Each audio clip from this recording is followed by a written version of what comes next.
एक तरफ toilet cleaner का प्रहार, जहर, दूसरी तरफ शरबत के नाम पर एक कंपनी है जो शरबत तो देती है, लेकिन उस शरबत से जो पैसा मिलता है उससे मदरसे और मस्जिदें बनवाती है। ठीक है, उनका मजहब है, लेकिन आप यदि वो शरबत पिएंगे तो मस्जिद और मदरसे बनेंगे।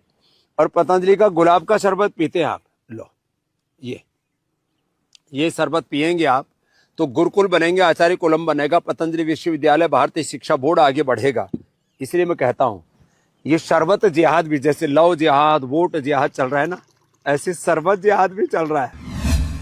कैसे हो दोस्तों, मैं मोहम्मद नईम शेख। तो हम देख रहे हैं पिछले 11 सालों में जो हिंदुस्तान में हो रहा है, जो पॉलिटिक्स हो रही है, वो सिर्फ हिंदू मुस्लिम पे हो रही है।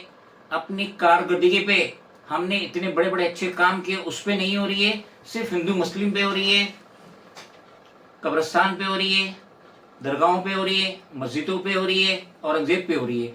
तो ये तो चलो पॉलिटिक्स है, और वो जीत के लिए ये हुर्बे इस्तेमाल करते हैं हिंदू मुसलमान का।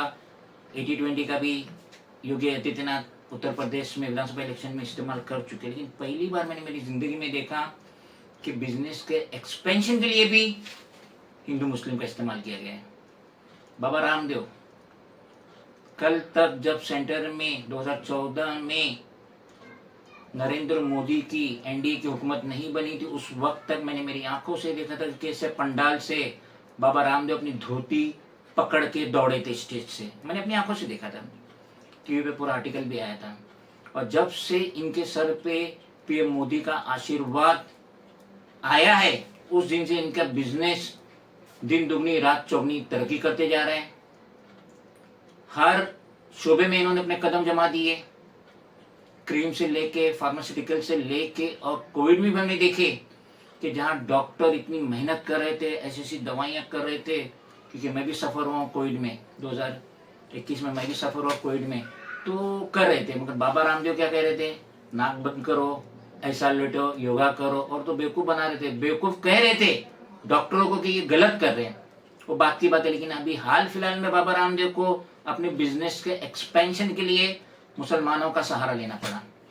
हमदर्द जो दवाखाना है, हमदर्द जो प्रोडक्ट है, रूह अफ़ज़ा जो उसका प्रोडक्ट है, हम खुद रमजान में जब ये 12, 13, 14 घंटे का रोजा रखते तो अफ्तारी के वक्त 99.9% हर मुसलमान के घर में रूह अफ़ज़ा से ही शरबत बनाया जाता है, और उससे जो सुकून मिलता है, जो उससे ताजगी मिलती है, जो उससे सेहतियाबी का एहसास होता है, तो वो रोजेदारी जानता है, और जो पी रहा वही जानता है। और वैसे भी रूह अफ़ज़ा पूरे दुनिया में मशहूर है, इसने जात भेद नहीं देखा है, हर कौम, हर मजहब के लोग इसे पीते। लेकिन बाबा रामदेव को अपनी शरबत के एक्सपेंशन के लिए रूह अफ़ज़ा की बुराई करना पड़ी। इसे ना जाने कहां से खबर मिल गई कि उनसे इसने रात को सोते हुए सपना देखा कि रूह अफ़ज़ा की जो प्रॉफिट होती है, वो प्रॉफिट मस्जिद में जाती है, दरगाहों में जाती है, मदरसों में जाती है। इसे किस बेवकूफ ने बता दिया? रूह अफ़ज़ा का 80-85% प्रॉफिट एजुकेशन में जाता है, दान में जाता है, और वो जात पात धर्म नहीं देखते।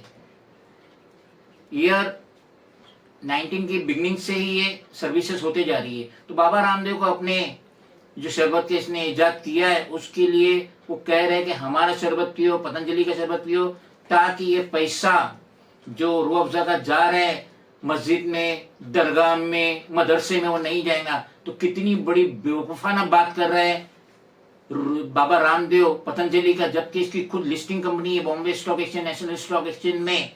या हम उसके रेट्स बढ़ रहे हैं, बढ़ चुके हैं, तो उसको इतना ऐड है, इतना गवर्नमेंट का सपोर्ट है, इतना मोदी का सपोर्ट है, उसके बावजूद भी इसको मुसलमानों की हेल्प लेना ही पड़ी, मुसलमानों का नाम लेना ही पड़ा, ताकि जो मोदी भक्त है वो रूह अफ़ज़ा ना लेते हुए इसका शरबत पिए जो इसने नया इजाद किया। जबकि हुआ कुछ नहीं है, पतंजलि को इससे कोई फायदा नहीं है। अलबत्ता जितने भी यूट्यूबर, नामचीन यूट्यूबर है, वो कह रहे हैं कि इसके इस बेवकूफ हरकत से रूह अफ़ज़ा का और प्रचार हुआ, जो लाखों करोड़ रुपए ऐड में लगने वाला था, पब्लिसिटी में लगने वाला था।